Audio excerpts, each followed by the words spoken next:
there's a lot of talk about D2C being dead, D2C companies not being profitable. There's a lot of critique about D2C. And so I just want to like dispense with that a bit, talk about that a bit, and talk about maybe how that pushed you into pattern, if at all, and how you see things today now being more on the brand side and like looking at the bottom line of your own companies. Does that make sense? I can start.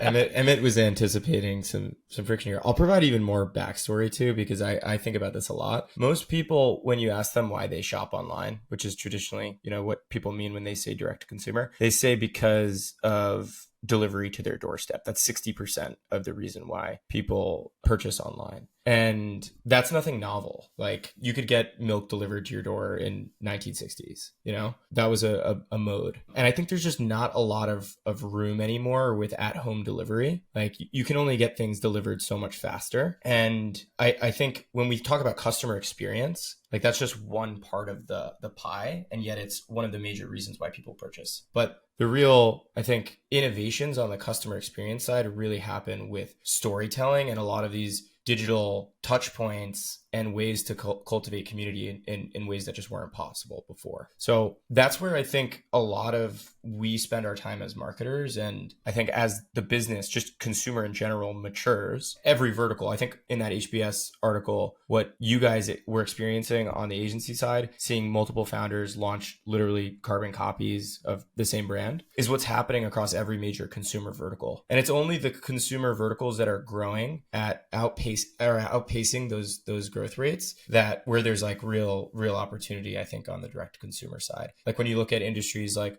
collagen, like certain health and wellness areas, cosmetics. And so again, not to speak in platitudes, but there are definitely macroeconomic cycles that are really at play here that are very relevant to understand if you're an entrepreneur trying to launch a business today. Or even if you're the 8 to 9 figure direct to consumer brand that hasn't diversified into retail or other distribution ecosystems where there might be more upside. So I want to just provide that context too. It's very interesting to me that especially post COVID, you have more people online than ever. They're digitally native, and yet e-commerce penetration is still at this like 16% spot. And I think that's really because people only view the main innovation as like getting things to their doorstep, which isn't necessarily an innovation. Yeah, I think so I just bought a bunch of I like Kiehl's as a brand. I don't know why, I just like their like creams. And I bought like $200 worth the other night. And I was kind of like, should I go to Kiehl's website or should I go to Amazon, where I know Amazon's going to be like, 2 days and they have the products and stuff, but I kind of don't want a Amazon style. Sometimes I don't trust Amazon for like closed containery like things, and also I don't want to order from like multiple different Amazon vendors because I want to buy like 5 different. I'm between New York and LA a lot. I just try to like have my like stash, and so I ended up buying it off Kiehl's, and I bought off Kiehl's because I think I like Kiehl's as a brand, and they have stores and they have shops, and I wanted to further my relationship with the business. I got a discount code, it was like 15-20% off. They had 2-day delivery, which I felt or was fine as well. And I've been to their stores multiple times where, I'm in the system and they know what I like and I can reorder it. And so I think that's where I think e-commerce also is really valuable, is if you can have a brand, or as a brand, you can get people to want to deal with you directly versus maybe some of these other really larger, very convenient, one click away or delivered to your doorstep parts of the ecosystem, such as like, Lucas and I were talking on, Meta or Google's ad kind of networks, the rise of like micro websites that pop up out of ads. So you're not only like not leaving the platform, you're just kind of staying right there, almost like nested where the ad would be, versus the prior rise of landing pages where you're being directed to a specific extension of a website. And so I think like for Kiehl's as an example for myself, like I see a direct relationship with that brand over a long term that I want to invest in, and I want to directly do that with them. And so again, fundamentals of like good customer experience, good products, community, loyalty, ease, safety. That's where like e-commerce is just a channel. There's no way that like D2C is dead or can die or whatever. Like, how is that possible, right? Like, how could retail die? How could any of these things die? They're just massive, massive channels that like it is more mature than when we were talking on a decade ago, and there wasn't as defined of a playbook. It'll continue to evolve, but like I think that like I'm also not like a cynical guy. I think optimistic and stuff, and I think there's always, you know, room to tinker. But like on the Ginlane side, I think the best practices that we had and knew were front end how to tell stories, right? We didn't have to worry about the unit economics. We didn't have to worry about the business models. And I think part of what we saw was that era disregarded some of the fundamentals of yesteryear on consumer businesses. And there was thinking about how software businesses work, the venture model, network effects, you know, these are things that work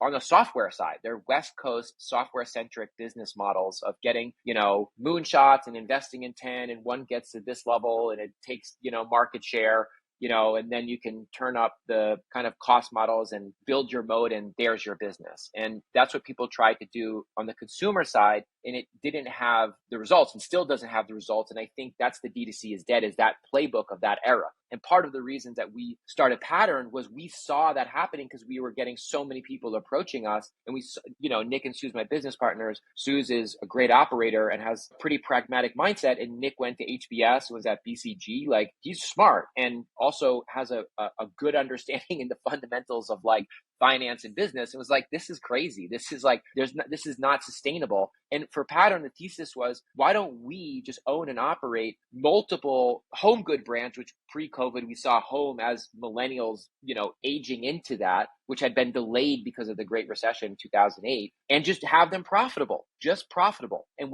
we posited that you could get low 8 figures, 10 to 20 million. That's like the natural kind of like concentric circle for these type of businesses, organically, profitably, relatively organically, profitably, but we could build a large business. We looked at it, we're like, we don't know how to build $100 million profitable business that's direct to consumer centric. You can do it. We just don't think we're that smart to know what the next, you know, collagen or whatever of a hot area is. And I think we were nervous to put all of our eggs in one basket, but we felt really good if we said multiple shots on goal, we could build a 100, 200 plus million dollar business profitable by distributing it kind of out and going back to fundamentals of how businesses should run. And that's what Pattern has been focusing on the last few years, is unit economics and your cost of acquisition and your marketing spend and your team and your headcount and your burn, and just trying to get the fundamentals right. That's what we've been on since 2018. There's many people that have done it way better than us and smarter than us, but I think we're just like tortoise in the hare, tortoise kind of just